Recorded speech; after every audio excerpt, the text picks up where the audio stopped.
दोस्तों नमस्कार। जैसा कि आपने पिछली वीडियो में देखा था कि पीएचडी और जो नेट क्वालिफाई कैंडिडेट हैं उनके मार्क्स में जो था बहुत ही डिफरेंस ज्यादा आ रहा था।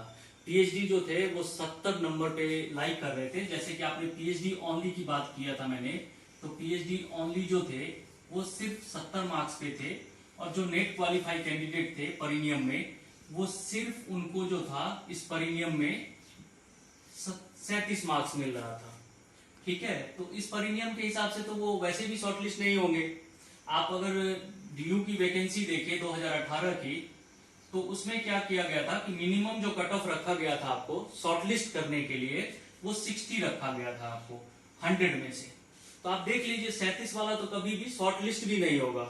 और अभी जो परिनियम के जो अभी न्यूज आई है उसमें कहा गया है कि जो इस प्रक्रिया में शॉर्टलिस्ट किया जाएगा उसमें 3 टाइम शॉर्टलिस्ट किया जाएगा, मतलब 3 गुना शॉर्टलिस्ट किया जाएगा। तो आप देख लीजिए कि नेट वाला तो वैसे ही बाहर है।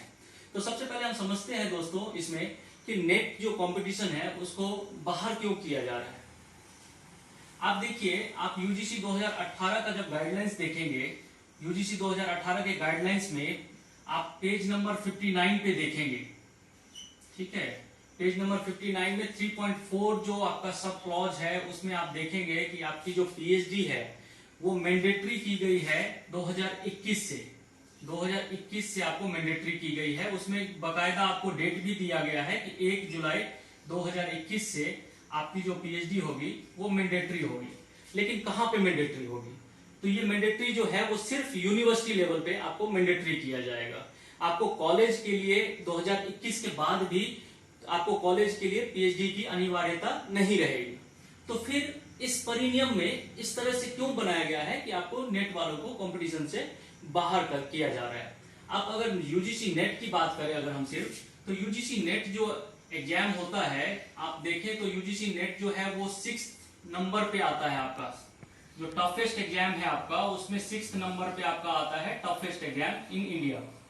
ठीक है, और आप अगर पूरे ब्रॉड पर्सपेक्टिव में इसको अगर देखें आप इस एग्जाम को, तो इसमें क्या होती है कि जैसे आपका डिफरेंट यूनिवर्सिटीज हैं डिफरेंट रीजन में, जैसे साउथ इंडिया का है कोई यूनिवर्सिटी, कोई पंजाब रीजन में है, कोई बिहार रीजन में है, तो हर डिफरेंट यूनिवर्सिटी में क्या है आपका डिफरेंट सिलेबस होता है, करिकुलम होता है आपके कोर्सेज का। लेकिन ये जो है एक कॉमन एग्जाम आपको कंडक्ट करती है। जैसे आप लेट सपोज कि आप हिस्ट्री के लिए दे रहे हैं या पॉलिटिकल साइंस के लिए दे रहे हैं, तो हर यूनिवर्सिटी का अपना करिकुलम होता है। लेकिन यहाँ पे आके आपको क्या होता है, पूरे इंडिया में आपको एक यूनिफॉर्मिटी मिलती है इस एग्जाम के थ्रू।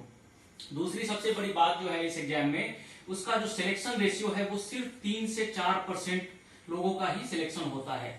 अगर आप देखें इतना टफ एग्जाम है कि सिर्फ 3 से 4% लोगों का सिलेक्शन होता है। अगर आप पिछले 2019 की बात करें हम लोग, 2019 के दिसंबर में, सिर्फ अगर 2019 की बात करें हम, तो 2019 के दिसंबर में इसमें 10 लाख कैंडिडेट्स अपीयर हुए थे इस एग्जाम को देने के लिए। और आपको पता है कि ये जो एग्जाम होता है यूजीसी का वो साल में 2 बार होता है यूजीसी का। तो 10 लाख और 10 लाख 20 लाख लोग इसमें हर साल अपीयर होते हैं इस एग्जाम में। तो अब सोचने वाली बात है कि जब 20 लाख लोगों से फॉर्म भरवाया जा रहा है, एग्जाम दिलवाया जा रहा है, तो वो क्यों एग्जाम दे रहे हैं नेट का? वो इसीलिए दे रहे हैं कि वो भविष्य में चाहते हैं कि वो कहीं ना कहीं असिस्टेंट प्रोफेसर की जॉब लें, कहीं लेक्चरर बने।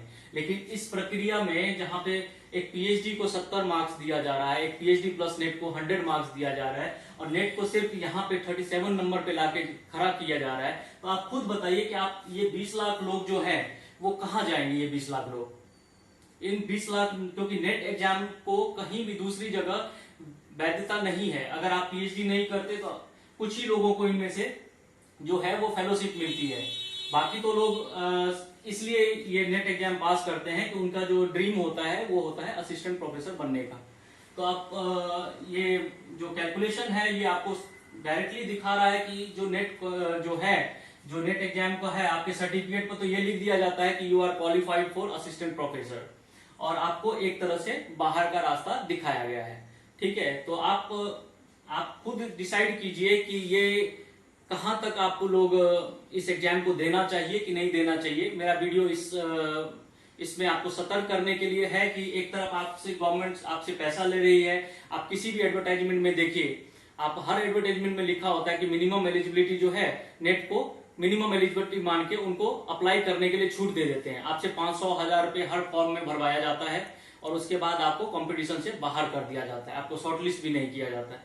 तो मेरा ये क्वेश्चन है कि जब इतने लोग 20 लाख लोग इस एग्जाम को देते हैं तो क्या उनका राइट नहीं बनता, क्या उनका अधिकार नहीं है कि वो गवर्नमेंट से ये सवाल पूछे कि जब 20 लाख लोग हम लोग एग्जाम में अपीयर होते हैं तो हम क्यों होते हैं इस एग्जाम में अपीयर?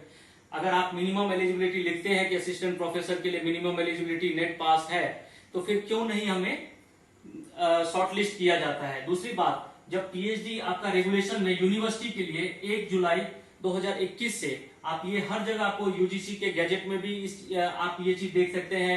मंत्री जो हैं एमपी उस टाइम जो प्रकाश जी थे उनके आप स्टेटमेंट में देखिए, न्यूज़पेपर में मिलेगा आपको, उनके ट्विटर हैंडल से आपको मिलेगा इसकी जानकारी, हर जगह से आपको ये डेट मिलेगा आपको कि 1 जुलाई 2021 से ये जो है वो यूनिवर्सिटी के लिए लागू होगा।